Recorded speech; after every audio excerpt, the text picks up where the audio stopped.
Mayong adlaw kanyong tanan nga nagpaminaw karon ng tulumanon. Kini ang akong suliran. Ilabi na kaninyo Dr. ni Obra o Attorney Elaine Bathan. Ingon man sa mga artista nga maghatag o kinabuhi ning akong suwat suliran. Ako si Annalyn, 30 anyos, may 2 ka anak. Usa ka OFW diri sa Brunei. Pero taga Cagayan de Oro gyud ko. Punto legal kining akong suliran. Kabahin kini sa utang sa akong maguwang. Kay nanghuwa man gud ni siya nako og kwarta.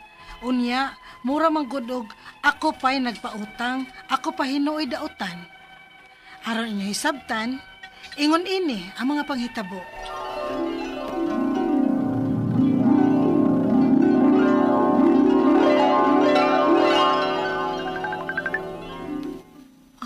Si Mama, nanawag na ako sa messenger. Nga naman ka, ha? Hello, Ma. Nanawag mo ka. Day, ay may tuyo. Manggod mong maguwang. Si Manang Mercy ni mo ba? Aw, siya di ang may tuyo na ko. Hain man. Hello, Day, Annalyn. Kumusta naman ka des Brunei, Day? Okay raman lang. Apa nagantos kami ngaw ninyo diya sa ato. Nang, unsa may tuyo ni mo? Ay, kanang kuan ko, Day. Naibog lagi ko ni mo nga naa ka des Brunei, Day ba? Unya, plano sa bunta na akong ma-abroad. Ha? Kay lisura diri sa atos Pilipinas, Day. Uy, sa nun saon na to paningkamot diri, di man kita mo sinso. Uy, di parehas diha ba nga, duha na kakatuig des Brunei. Nakaluag-luag na gyud ka. Nakatabang na kanilang mamag papa. Nakatikom na gyud tingali ka diha, Day. Da, igo rapod nang oy, gamay ragod. Onya mo uli ay pabiya ko diha sa ato sunod tuig. Maong mahurot na sabon niya ning akong tinigom diring gamay. Kiniguli na ako. Ay, Day, kanang kuan ba? Mintras wa pa ka mo uli, gamiton sa anak ko ng imong tinigom, Day, ti. Ha? Bawa ko kwarta, Day. Kay mo apply lagi unta ko para abroad, Day. Pila man say imong huwaman manang. 60,000 unta. Ha? Bayran man ako bitaw suds unom ka buwan, Day. Kay kun makalarga na ko, dali ra kay nang maimpas, uy. Di gani siguro maabtag unom ka buwan. Data-datahan ko ra unya na, Day. Akining manang, bayari baya ko ini nang ha. Kay gamiton lagi ni nako inig uli nako diha sa ato manang. Ay, huwag yun ay problema, Day. Di pa ka mauli diri sa ato, Day. Mabayran nun yan na nako. Nala, sige manang. Asa man nga remittance ni nako ipada?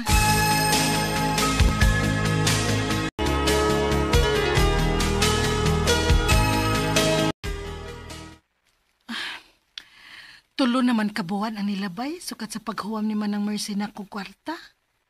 Apan, wa man gyud mo kontak nako para mudata og bayad. Og, wa man sad ko makakita niya nga nagpost nga nakalarga na sad siya. Nakalarga ba gyud ka, ha? Magpakisusi ko ining mama.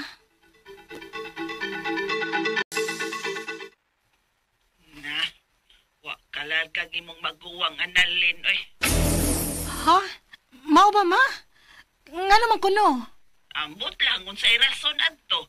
Sa ang gagmay pamamsagod ng iyang mga anak, asing nawilis mga bata. Hala, unsaon naman lang ang gihuwaman akong kwarta, ma? Aw nang huwa man siya nimo, mobayad gid siguro siya, uy. Unya, unsaon man na niya pagbayad, nga wa man kada siya makalarga og lahos? O, basig tabangan nila siyang banag bayad. Kay maayo ba yang iyang pagpanghuwam nimo, Day? Hinaot pa unta, ma. Kay hapit na baya kumuuli diha sa ato, sa Pilipinas. Maayo unta kung mabayran na lang kung manang, ma.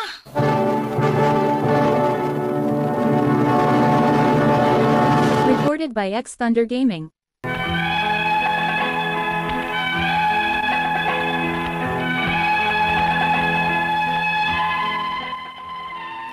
Nibati na ko og kabalaka dihang naibaw ko, nga wa kalahos og larga sa gawa sa nasod, diin mao iyang ingon nako.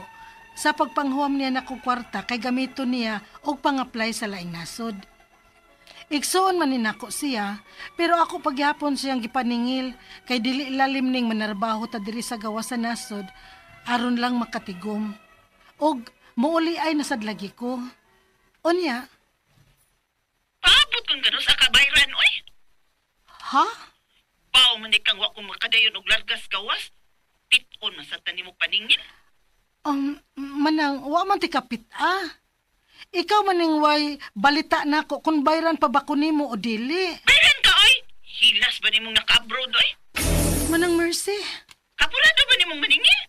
Hadlo kang ni kabayran? Tawag makakwarta ko, bayran ta kagurot. Hilas kang manghura ka da. Kung makakwarta na ka. Di na dito makasampit ni mo. Maningil man dayon ka. nang pasultiha sa ragod. Ay, sabay na, oy. Nang nisad man gud ka nga. Unya kayo man lagi ko makadayong largas gawas. Unya dili sa day ko nimo bayran nang. Ingon din kong dili. Paabot, oy. Kanus na kabayran? Ha?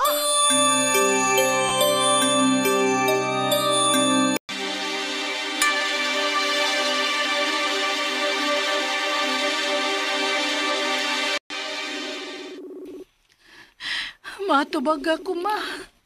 Gusto ko ka istorya kayo uta kong dugan. Matubag ka. Ano? Ah, pa? May gibuhat si Mama Limon na rin. Gano ba? Noon sa may mong tuyo? Pa? Oh, gano ba ka? Hila ka mahinoon niya. Gano ka eh? Ma, si Manang Mercy, pay. Okay, gano mo na si Manang Mercy mo? Nag-away mo?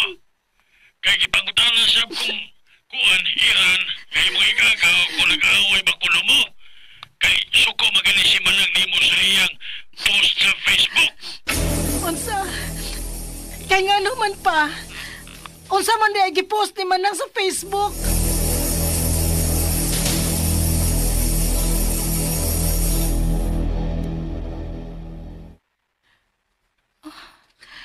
Hilas manghura.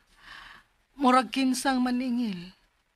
Mura ra bagi haguan niya ang kwarta nga gikan raman sabtong kwartaha sa iyang amo nga iyang uyap. Ha?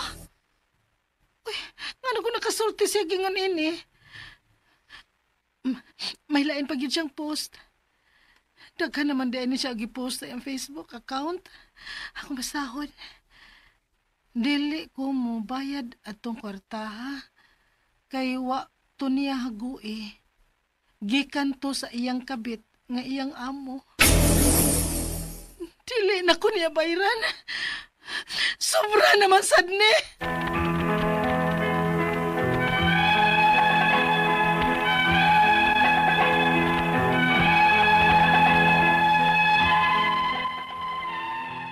Ningi gayo na, ang pagpasaka o kaso sa akong maguwa nga nanghuam na ko kwarta ang akong huna-hunaon. Kay murag sobra naman kaayo ang iyang gibuhat diri nako. Ang akong mga pangutana mao kining mosunod unang pangutana. Nangutang nako ang akong maguwang og 60K. Wa mi kasabutan og nalabay na sa draban nako ang resibo sa remittance pagpadana ko niya. Makagukod ba ko ni Manang aron iya kong bayran? Ikaduhang pangutana, nisad ang akong maguwang nga bayran ko niya sud sa 6 ka buwan. Apan nituig na lang kapin, wa gid ko niya bayari. Pwede ba nako siyang ikiha inig-uli nako diha sa Pilipinas? Ikatulong pangutana, unsa may akong buhaton aron mabayaran ko? Kay wa taon to nako pamunitang kwartaha. Pero ingon niya, dili siya mobayad kay lagi igsuon rami. Pwede ba gud na? Ikaupat og katapusang pangutana, sa kasuko sa akong maguwa nga, gipaningil nako siya sa iyang utang. Nagpost siya sa Facebook account niya nga kabit kuno ko sa akong amo diri sa Brunei. Dili man in taon tinuod ang iyang pasangil. Pwede ba nako siyang ikiha? Unsa nga kaso? Palihog, tabangi o tambagi ko. Kini ang akong suliran, Annalyn.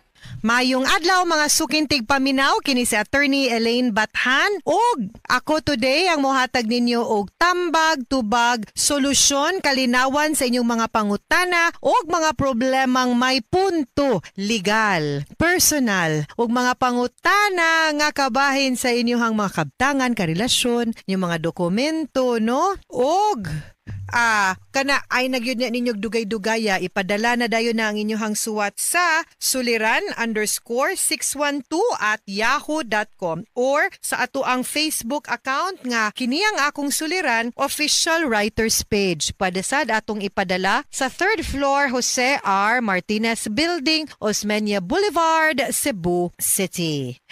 Kumusta man ang ato ang mga suking tigpaminaw og malipay gyud no nga nay mga OFW nga mopada sa ilahang mga suwat kay meaning to say ang ato ang programa naabot gyud maski asa no og tungod gyud ni teknolohiya. Ngano man kay dili naman lang gud sa radyo mapaminaw guys. Naaman tay YouTube, naapod tay Facebook DYHPRMN Cebu. Unya, naapoy kini ang Akong Suliran official writers page ug email address nga mapada ninyo ang inyong suwat suliran diri namo. Pagkagamay na lang gyud sa kalibutan ug pagkanindot gyud paminawon nga ug hunahon nga atong tingog dili ra lanog diri Cebu, Visayas, Mindanao, Luzon. Hala, astas gawas. Muna dako kay namong pasalamat ninyong tanan. Makalapads kasing-kasing makaingon gyud mi nga hay salamat no. Dili lang gyud tungod kay daghan mong maminaw but at least ba kibaw gyud mi no nga naagi maski usa sa naminaw matag adlaw no matag problema naagyud tay matambagan ug matabangan. Unya naagyud siguro'y makakuhag kadasig ug inspirasyon nga makaingon okay. Laban ta, di ta magpadaan ning ato ang problema nganuman. Ang letter sender gani mas grabe pa man din iyang giagian. Okay raman naraman dae tambag ug tubag sa Attorney Elaine. Ako pa dili gyud ta angay magproblema ana guys. Okay? Padayon lang gyud ta, dasig lang gyud ta, hugta nato ato ang pagampo nya di gyud ta mawad-an og pagsalig pud sa ato ang kagalingon. Sige magyug-uwan karong mga panahon na muinit manggani gihapon. Ang bahalag astang isda galutaw-lutaw na dinha muhupa ra manggani. Sama ra pud na sa ato ang mga problema. So dasi guys, taga Cagayan de Oro City ang ato ang letter sender pero OFW siya didto sa Brunei. Karon pa ako kakawag letter sender gikag Brunei ha. Thank you kaayo Miss Annalyn. 30 years old duha iyahang anak unya. Pasalamat gyud mi nga nisuwat ka namo. Kabahin ni sa iyahang problema sa iyang maguwa nga huwam niyag kwarta unya nahimo the usual as expected. Wa jud ko natingaan ni ato ang drama karong adlaw nga ang nagpautang mo'y nahimong dautan. No, reading kayo guys. Familiar mo aning sugilanuna, nakafamiliar mo aning nga problema, no? Unang pangutana ni Annalyn, nangutang nako ang akong maguwang og 60,000. Wa mi kasabutan. Og nalabay sad nako ang resibo sa remittance pagpadana ko niya. Makagukod ba ko niya aron mabayran ko? Siguro ang inyong mga text messages mo no, mahimo na natong proof nga naningil ka, musulti siyang wabron siya ibayad ni mo or all those conversations that can establish, that can also be a proof nga naa siya'y utang ni mo ha. Ikaduhang pangutana ni saad ang akong maguwang nga bayran ko niya sulod sa 6 ka buwan. Apan ni tuig na lang na doble kapin. Wala gyud ko niya bayre. Pwede ba nako siyang ikiha inig-uli nako dihas Pilipinas? Sa tinud-anay lang pwede. Pero manggod, no? Maski pag abogado ko, niya moingon kog pwede sa pagkangan nga igsuon, mahimo ba nga kanang di lang sa tamo resort og kiha? Kibaw gyud ko usay makalagot, no? Tinuod sad gyud ni, nadungog na gyud pud tingali ni nimo na kanang ikaw may naarang-arangan gamay mo, paluib ta gamay. Wa pug ko nag-ingon nga magpadaog-daog. Paluib di na meaning nagpadaog-daog. Ako is muhatag lang siguro tag opportunity. Maybe ani klarohon na tog storya imong maguwang ato siyang usbon nga atong ingnon nga sige ug dili kang back to zero sa ta siguro pero klarohon ni nato ang kasabutan no nga isuwat unya maghimo tag kasulatan nga naagud kay utang tinuod unya isulti gyud kuno klaro bikanos agyud nimo bayran nga kanang kaya nimo kay para pod dili pod siya malain na lang nimo kay usahay mo man ay hinungdan mo man ay makaproblema gud sa mga inana nga mga butang utang-utang ba. Okay? Siguro ana lang sa I hope okay ra pud na nimo Annalyn no. Ikatulong pangutana unsa may akong buhaton aron mabayran ko kay wala taon to nako pamunitang mga kwartaha tinuod sad. Pero ingon niya di siya mobayad kay lagi igsuon rami kana di pud na sakto. to. No, kundi sa to nimo siya pwede masturyahan kato akong gi-advise nimo ganina nga masulti, masturya aw kato gamitan na ang iyahang gingon nga di siya mobayad kay igsuon siya, that can be your proof nga ning angkon siya nga naa siya'y utang o wa siya'y planong mobayad kana pwede na nimo makiha. Pero ang ako alang yung suggestion nga kung kutob sa naa no kutob sa imuhang makaya nga magpaluib lang sa nga mapasensyahan sa siya buhata, pero og maabot sa goods panahon nga dili aw na masagibalaon nga mo protektar nimo. Okay? Lisod sa nino, kung dig igsuon mo. Nga nangutang man ka, di man na ingon anak kay ikaw mismo dapat masagang maning kamot og imo, di ba? Lahi po no? Lisod sad. Ikaw pa tog katapusang pangutana sa kasuko sa akong maguwang nga gisingil na ko siya sa iyang utang, agoy nagpost siya sa Facebook nga kabit kuno ko sa akong amo diri sa Brunei. Di man tinud ang iyang pasangil. Pwede ba nako siyang ikiha unsang kaso? Kalain sad ani nga maguwang. Uy, ganahan ta akong mutabang aning maguwanga ba? Toy tungod lang sa utang ngilad man sa di siya batasan. Of course, yes, pwede na nimo siyang makiha. Analin sa iyang pagpakauwaw nimo. Pwede nimo siyang ikiha for cyber libel. But again, ikihag cyber libel, ihag sa ni magwanga oy nganong sa guning unsa na ingon ana man pud oy okay na ta kag di mo bayad ay nalagpanaot no nganong ingon ana man in town oy. Anyway, hopefully no nga mahusay ra gyud pud ni kay pamilya man, pero nalawom-lawom gyud ni kay naana may mga buhat pod nga dili sad sakto og dili pod maayo ang maguwang. Pero piece of advice lang gyud sa kanang mangutang, bayri lang gyud pod ninyo kay kung ang inyong ingon pahuwam ako, ya bayran lang ti kag unom ka buwan, maski pag igsuon, ang but pasabot gyud pod ana, huwam pod na. Mupaabot ta nga moingon sa panahong mobayad ta nya moingon ang igsuon ay na lang to noy, okay na noy, or ang katunga lang noy, or sige unya na lang noy. Ana ba? Kana hatag na. Pero sa pagkangan nga gipaningil ta, wa gyud to gihatag, utang gyud to. Unya, maski pa og mingon sila nga kay abingilin ko anak ka, dato na ka hila sa kadili pud uy. Dili baya lalim nga naatas gawas ng trabaho. Laay kapoy, mingaw kaayo. Di pud pa kabaw unsa pud kadako ang sweldo. No, gitipon-tipon pud na tinuod uy wa pud punitang analin ang iyahang kwarta ug sama pud ubang OFW din ha. Naay ubang mga anak sus kung makademand mo ng milyonaryo. Ayaw gyud in town mo pag ingon ana sa inyong mga ginikanan. Yung maingon lang mo nga bayad ni kay wa mo diri sa amua sa panahong nagkinahanglan mi ninyo. Huy, inatay. Ayaw mo pag ingon ana in town oy. Kay dili in town na sayo ng ilang gibuhat nga mo palayo ninyo kay para lang mahatag ang ilang mga loho o gusto. No? So hunahuna apod in town sila. Ay palabi pud in town kay dili gyud po na sayon nga mahimong overseas Filipino worker. Sama ni Annalyn. Mabuhi ka Annalyn ug ang ubang mga OFW no nga mga workers ang ato ang bagong bayani nga naminaw nato karon. Mabuhi mo. Mga sukintig paminaw hinawot unta nga namoy nakutlo na pagtulunan karong adlaw. Kini si Attorney Elaine Bathan. Daghan kayong salamat sa inyong pagpaminaw sa atong tulumanon. Hangtod sa sunod nga sulgilanon din higapon sa tuang programa kiniyang akong suliran. Gikan sa RMN Production Center, Radyo Mo Nationwide. Tatak RMN, daghang salamat ug maayong adlaw.